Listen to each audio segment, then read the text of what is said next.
La revanche parfaite, chapitre 4. Oh là, ça ne va vraiment pas, hein? C'est une voix humaine, on dirait même amicale. J'ouvre un œil et vois une fille penchée sur moi. Dois-je appeler une ambulance? Demande-t-elle. Une ambulance? Dis-je d'une voix rauque. Ouais, tu n'as pas l'air de saigner ou d'avoir une fracture, mais ton visage est rouge et enflé. As-tu des allergies? As-tu mangé quelque chose que tu n'aurais pas dû? Son visage est froncé par l'inquiétude, mais je la reconnais. Tu es la nouvelle voisine d'à côté, n'est-ce pas? Dis-je en grommelant. Oui, je m'appelle Stella. Et toi? Tu es Lizzie. Elle penche la tête et sourit. Son appareil dentaire scintille au soleil et m'aveugle presque. Ouais. Alors, qu'est-ce qui ne va pas? Demande-t-elle. Je m'assois et plisse les yeux à cause du soleil. Est-ce que tu m'espionnes? Bien, non, mais je t'ai entendu pleurer et j'ai grimpé dans l'arbre pour voir ce qui n'allait pas. Tu n'es pas blessé physiquement, n'est-ce pas? Je pousse un long soupir. Tu ne comprendrais pas. Elle se laisse tomber sur le gazon. Essaie pour voir, dit-elle. Je la regarde, et il me semble que tout ça est bizarre, parce qu'elle est incroyablement bizarre. Elle n'est pas le type de personne à qui je parlerais normalement. Je l'ai aperçue à quelques reprises depuis qu'elle a emménagé dans la maison voisine, mais j'ai tout de suite su qu'elle n'était pas mon genre. Il faut la voir. Elle s'habille comme la poupée de chiffon Raggedy Ann. Elle est tellement maigre qu'on dirait qu'elle n'a que la peau et les os. Et ses cheveux, une masse indomptée de boucles noires qui frisottent autour de sa tête et lui donnent l'air d'un extraterrestre. Mais je me mets à parler. Je lui raconte tout ce qui m'est arrivé. Et elle écoute. Elle écoute vraiment. Lorsque j'ai fini de parler, je me sens mieux, mais aussi un peu inquiète. Le fait que je lui parle est-il un autre indice que la vie telle que je l'ai connue est terminée? Cette Rachel est méchante, dit Stella. Pourquoi te ferait-elle un coup comme celui-là? Je ne sais pas, dis-je en reniflant, mais je peux te dire qu'elle va me le payer. Je ne sais pas encore comment, mais je vais me venger. Stella sourit. Je ferme les yeux pour éviter le reflet du métal, mais il ne scintille pas cette fois-ci. Elle me regarde de biais. Je sais ce dont tu as besoin, dit-elle. Vraiment? Oh oui, dit-elle en inclinant la tête. Son geste assuré me donne de l'espoir. Elle a l'air tellement certaine. Alors, dis-moi.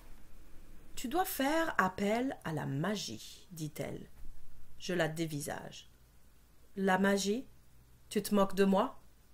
Non, je ne ferai pas ça, dit-elle en secouant la tête. Je suis tout à fait sérieuse. Je connais un peu de magie. Ma baba me l'a enseigné. Je roule les yeux. Ta baba? Qu'est-ce que c'est que ça? Ma grand-mère, dit Stella. Dans son pays natal, on s'y connaît. Tu es sérieuse, n'est-ce pas? Je veux dire, tu crois vraiment à ces choses-là? Bien sûr que j'y crois. Ça fonctionne. Je l'ai vu. Mais je ne suis pas censée en parler à qui que ce soit. Pourquoi pas? Parce que, dit-elle, c'est comme un secret de famille. Enfin, pas réservé seulement à la famille de sang, mais aussi à ceux qui ont du respect pour la magie. Ce n'est pas un jeu. De toutes les choses que Stella aurait pu dire, ce sont les mots secret et respect que je trouve convaincants. Alors, tu dis que si j'apprends la magie, je pourrais me venger de Rachel? Stella acquiesce en hochant la tête. Je connais une incantation pour la revanche parfaite. La revanche parfaite.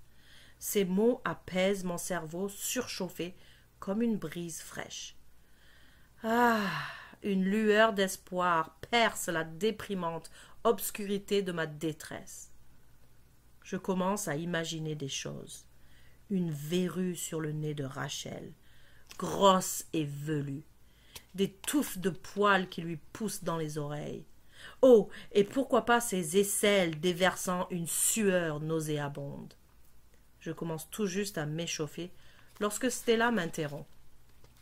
Il faut d'abord que tu apprennes quelques trucs de base. L'incantation de la revanche est compliquée. Compliquée?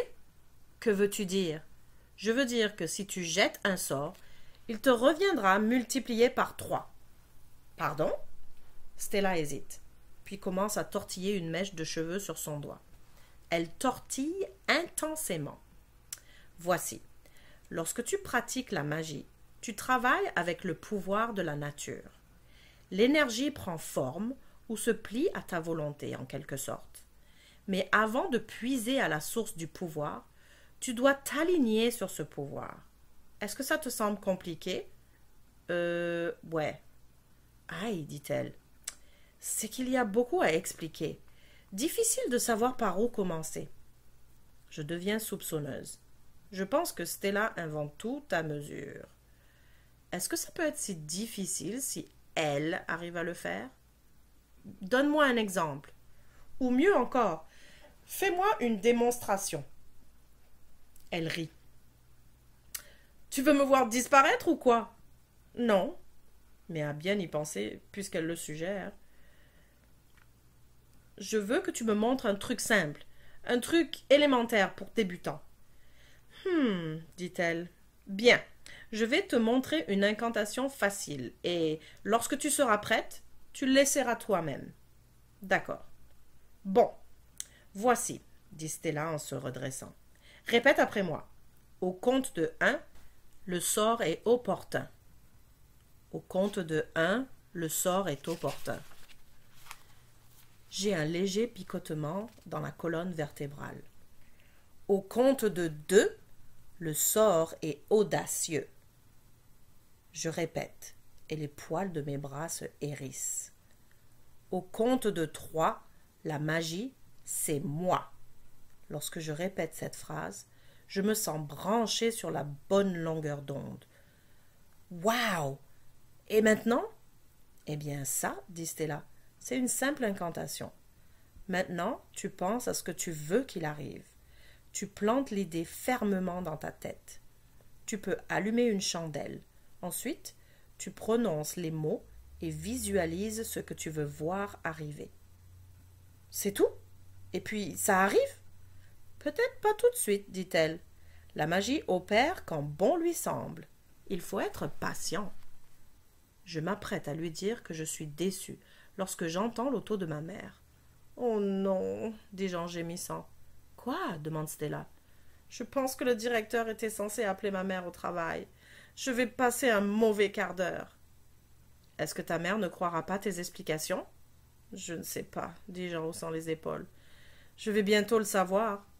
Il faut que je parte, dit Stella. Mais j'ai encore des choses importantes à te dire au sujet de la magie. On se voit plus tard? Ouais, plus tard.